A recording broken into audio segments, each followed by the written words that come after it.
Племеннички, министерке, почитувани колеги пратеници. Имавме дискусија на самата комисија и имавме различни ставови.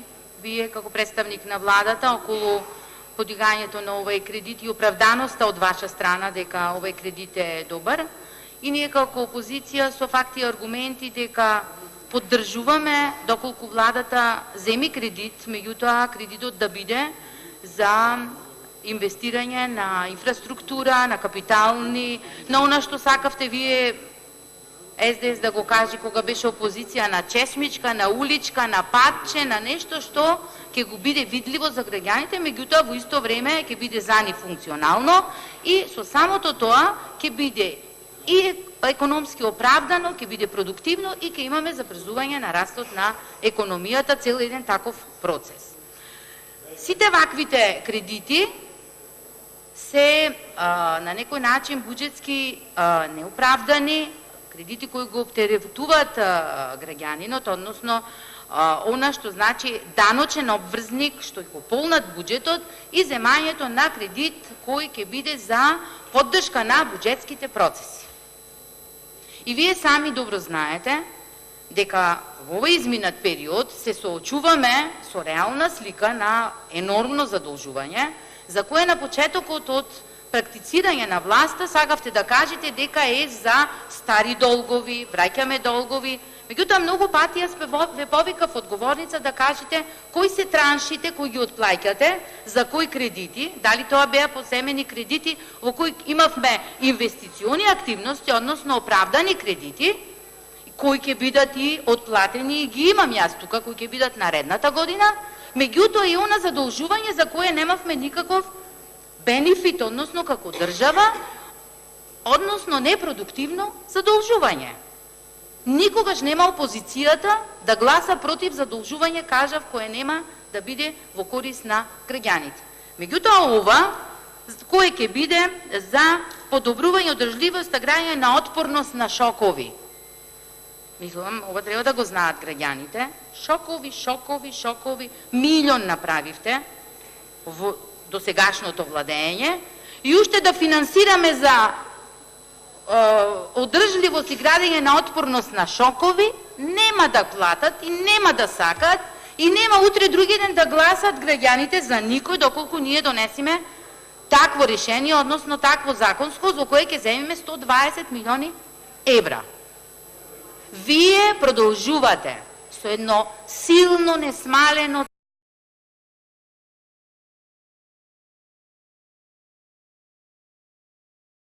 државата. Досега се 600 милиони евра задолжена државата, а она по кое мерливо каде ги трошите тие пари, а треба да биде оправдано, капиталните инвестиции се од 25. Еве вие ме поправивте 28%. Така беше и ланска година, кога можевте да ги пренамените, зашто помина годината вие не можевте да ги пласирате тие средства во капитални расходи, такви кога приносењето на буџетот уште во старт кажуваме. Висока е програмираната стапка, затоа што немате капацитет за тоа да го направите. Од почеток не критикувавме, дури не видиме како вие тоа ќе го работите. Меѓутоа, сега годините покажаа дека вие не можете да се носите со теретот на изработка на проекти, на водење на министерства, на лица кои го работат тоа.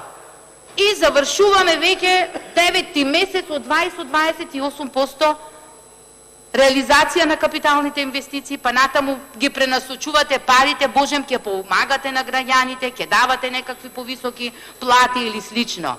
Буџетот е социјален, меѓутоа во исто време и развоен. Развојната компонента кај вас е нула. Вие ништо од тоа што ветувавте дека во инфраструктура ќе направите, не го направивте. Зголемен ви е јавниот долг и државниот долг. Во вашата сами што ја доставите фискална стратегија имате за наредната година зголемување на 52,3% на јавниот и државниот долг на 41,9%. Каде е таа консолидација? Каде е тоа тоа всушност балансирање? Каде е тоа водење и штедење, каде е таа транспарентност?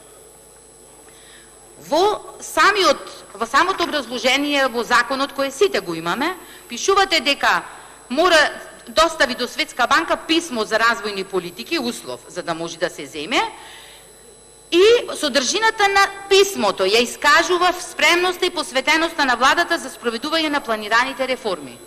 Нити веруваме дека досега ги направи тие реформи, нити понатаму ќе ги направи, нити писмото што го доставува значи писмо за спроведување на реформи на одредена влада која досега конзистентно ги спроведува тие политики. Во никој сегмент, па нема ни во овој.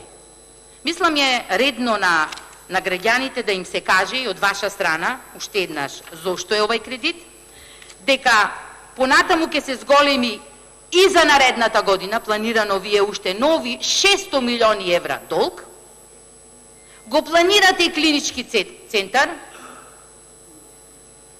не знам како ќе влијае на долгот, како ќе земате, како ќе се задолжувате, никаде го нема тоа, меѓутоа негде сигурно во пресметката е 500 милиони евра. Вашата транспарентност, која беше главното и основно мото кога идевте на власт, ја нема. Се изгуби, единствено почна да се зголемува само во еден сегмент со изработка на граѓанскиот буџет. И тоа беше и останавте на тоа. Ништо друго нема од транспарентност. Многу ми е жал, немаме никакви информации како работи и што прави економскиот социјален совет. Никој.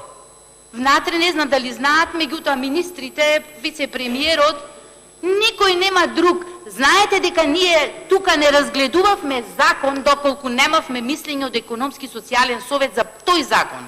Закон што опфаќа законите од донесување работни односи, од труд, од социјала, од сите сегменти. Ние такво писмо немаме видено.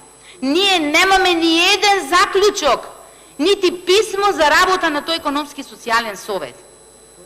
Никаде вија нема транспарентноста, никаде вија нема работата на самото министерство преку показатели за донесување на добри законски решенија и така да кога ќе дојдете тука за донесување на ние да дадеме позитивно мислење донесување на закон за задолжување на државата, мислам треба да бидете спремни и на критики, меѓутоа во исто време да бидете спремни да ги погледнете граѓаните во очи зашто го земаме овој закон, овој заем, зашто ја задолжуваме државата. Немаме ништо во процесот на создавање на додадена вредност, за развој на градежништво, за развој на, односно зголемување на јавната потрошувачка, ништо што ќе значи обрт доколку почни да се работи барем малку во државата.